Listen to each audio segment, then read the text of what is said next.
Në një reagim për mediat, zëdhënësi i antikorrupsionit në Partinë Demokratike Genta Vangjeli deklaroi se aksioni për shëmbjen e ndërtimeve pa leje në liçenin e Farkës është vetëm një spektakël për sy e faqe dhe nuk reflekton një luftë reale ndaj ndërtimeve të palishme. Sipas saj, nëse aksioni do të ishte i sinqert, Ministria e Shtetit për Mbrojtjen e Territorit Koçiu do ta kishte nisur ndërhyrje në qendër të Tiranës, aty ku po ngrihen kulla dhe ndërtime luksoze që shërbejnë si lavatriçe për pastrimin e parave. Pak ditë më parë, Ministra e Brendshme Albana Koçiu, shoqëruar me nënkryetarin e Bashkisë Tiranë, drejtorin e përgjithshëm Policisë Shtetit, drejtoreshën e IMT, inskenuan një tjetër show publik në liçenin e Farkës për treguar për kushtimin e qeverisë kundër ndërtimeve pa leje.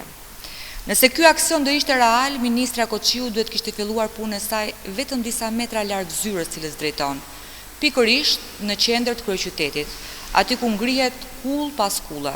Vangjeli shtoi se qeveria nuk guxon të prekë këto ndërtime në qendër të kryeqytetit, duke i lënë të paprekura, ndërkohë që në liçenin e Farkës ndërhyrjet shihen si të qëllimshme dhe mediatike. Le të fillonte me lejet e ndërtimit apo katet pa leje të Tiranas Rock, Book Building, Met Building Tirana, Ice of Tirana, West Residence, Kulla Pyll, Kubi Bllokut, Baun Tower e shumë të tjera.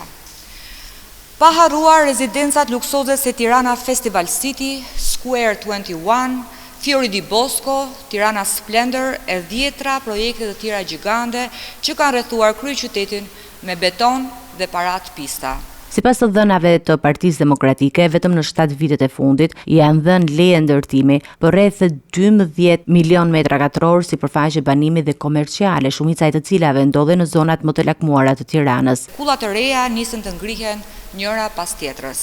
Sot, 1 metër katror në këto godina shkon deri në 5.000 euro, një çmim sigurisht i papërballueshëm për banorët e thjeshtë, të cilët nuk kanë vend në to. Prandaj, shumica e tyre janë bosh. Tregues i qartë i pastrimit parave që po ndodh në sy të gjithëve. Partia Demokratike i bën thirrje SPAK-ut që të nisë hetimet mbi disa aspekte kryesore, lejet e ndërtimit, të dhëna dhe zbatimin e punimeve sipas tyre, burimin e fondeve dhe skemave të mundshme të pastrimit të parave, që qëndrojnë sipas projekteve, si dhe lidhjet e ndërtuesve me funksionarët e lartë shtetëror.